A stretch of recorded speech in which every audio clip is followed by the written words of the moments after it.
President. Coach talked a lot about just being simple, getting back to simplicity in practice these last few days. So how has the team responded to that, just going back to the basics?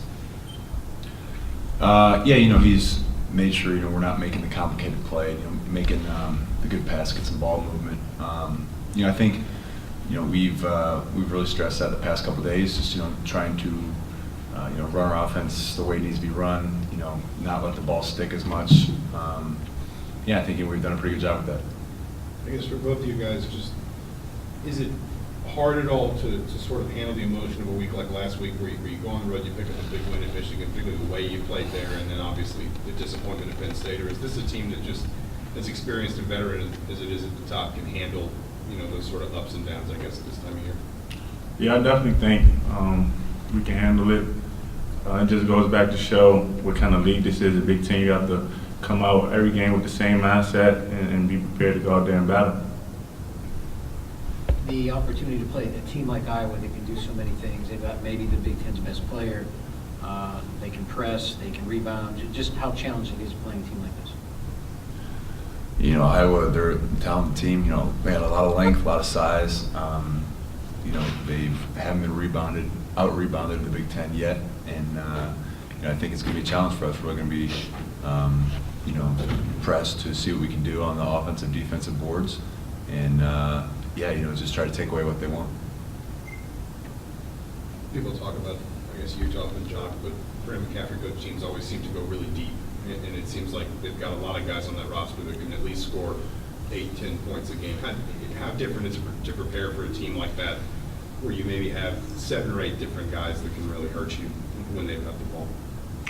It's different, but at the same time, whenever we review for a team, we make sure we cover anybody that could possibly play. So at the same time, it's not different from a preparation standpoint. Robert, Utah is, I believe he's still leading the Big Ten in block shots, but certainly he's a major big shot blocking factor.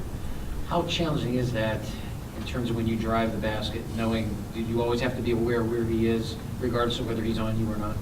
Yeah, that just goes back to, like Coach said before, making a simple play. If he steps up, then, usually he's stepping up off of his man, so his man should be open. And if not, then you have a layup or whatever the play might be. So it just goes back to making it easy and simple play. Rob, you've had a streak of good rebounding dating back really throughout the whole Big Ten season. What kind of goes into rebounding as a guard? What kind of makes certain guards better at just grabbing boards than others? Just going in there, trying to get your nose in there. Especially, a lot of times guards don't go on the offensive end. So just getting in there and trying to track down long rebounds and things like that is something that guards can do. Kind of building off that, Max, how much does that make your job easier, the rest of the posts, when you have guards kind of crashing the boards like Rob has done? A ton. When they can clean up those things that, we can't get our hands on, it just makes it a lot easier for us to get out and run because the guys are going to press, press the ball out. So, when they get the ball and they can get it going, we can run. That's when we really get our transition game going. Speaking of transition, I think probably the perception of the Big Ten is a slower league. It's sort of going out the window, but this is a team that is perfectly happy to match the pace you guys want to play, maybe more so than any other. I guess is it easier to get ready for a team like that? Is it harder to get ready for a team like that when you know that you're not really going to be able to play faster than they're comfortable with? I definitely say that it's tough for the simple fact that they're fast and they can score at a lot of different positions. They can shoot the 3-ball really well, so you have to get out and guard. So that's something we have to really have to focus on and really sprint back and make sure we have the rim covered and not giving up easy open shots. You've got a lot to think about with Iowa coming in with all that they bring to the table. Is it comforting at all knowing that you're going to be able to play them at home, that you have something all behind you? I definitely think being at home plays some sort of factor into it. We get a chance to get a great crowd behind us, and a lot of times we feed off that energy. So we're definitely excited to be home. Has there been a buzz on campus about finally having a top 10 ranked team in Assembly Hall this year from your fellow students and so forth? I'm in online classes, so I'm not on campus too much, but yeah, I mean, there's definitely, you got a really good team coming to town, top 5 team, and you know, I know if I was a student, I'd be getting jacked up for this one. I'd be showing up early. So, you know, I know there's a buzz here, there's a buzz all around, but you know, it's going to be a fun one. I think this is your first top 25 opponent since Duke. I mean, is there just an excitement within the team of being back on the stage and having the implication for Big Ten title things on the line? Is it just a team-wide excitement to kind of have this stage in front of you again? Yeah, and I think, you know, with the loss to Penn State, you know, having Iowa coming in here, you know, the game after is, you know, it's kind of a blessing. It's, you know, it's a chance where, you know, we don't have to kind of, you know, wait and, you know, not have a chance to play the people at the top and, you know, hope they lose. You know, we have an opportunity right away to come off that loss. And, you know, like I was telling JD earlier, like last time I lost to Penn State, you know, we went to the Final Four. So I think I've tried to, you know, I feel like I've kind of been through this before. I've tried to help them know how we can really improve from that, and you know, kind of have a wake-up call on some things we need to do. So, you know, with the team coming in like this, I think, you know, we can really, you know, build some momentum and you know, really try to establish ourselves coming into March.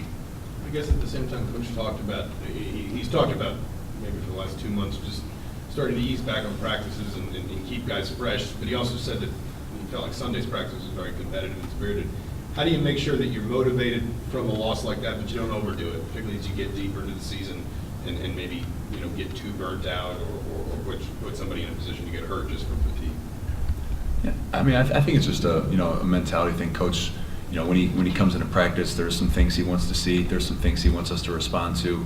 You know, as far as, you know, pushing us, you know, like too hard, I don't think that's a problem. I think he balances it pretty well of, you know, understanding, you know, the kind of mindset we need to have, the things we need to focus on, whether it's transition defense or, you know, rebounding or whatever it may be. And, you know, I think he does a pretty good job of, you know, making sure our mindset's in the right place going into the upcoming game. There was a former coach, well, Gene Cady, when he was at Purdue, he said that he didn't think 19, 20-year-olds can get tired. Just didn't think that happened. Now, I know, Max, you're a little older than that. But beyond that, do 19-year-olds get tired? Robert, I mean, do you get tired this time of year? Do you get worn down, or do you get more energized? Or do you good whether it's December or March? Doesn't matter. I think sometimes, you know, your body gets tired, even if, you know, you don't necessarily get tired of playing basketball. But sometimes, you know, your body does get tired, and, you know, we have a great training staff that makes sure, you know, we do things like get in the cold tub, get treatments to help our body recover and things like that. So, yeah, sometimes, you know, your body definitely gets tired, but at the same time, we do a lot to make sure, you know, we recover and be ready to go. It seems like the past couple games, Colin has been in and out of foul trouble a good amount. Is that more a case of who he's guarding those games, or are you guys seeing him do something defensively because of being in foul trouble? A lot of games he has been on versatile guys, you know, that can score a lot of different ways. You know, so he's been doing a good job of trying to be aggressive, and sometimes, you know, with that aggression comes, you know, foul trouble. So he's just been watching film and things like that to see, you know, where he has his hands and where he could, you know, he could have, you know, guarded better without fouling. All right, guys. Thank you. Thank you, guys.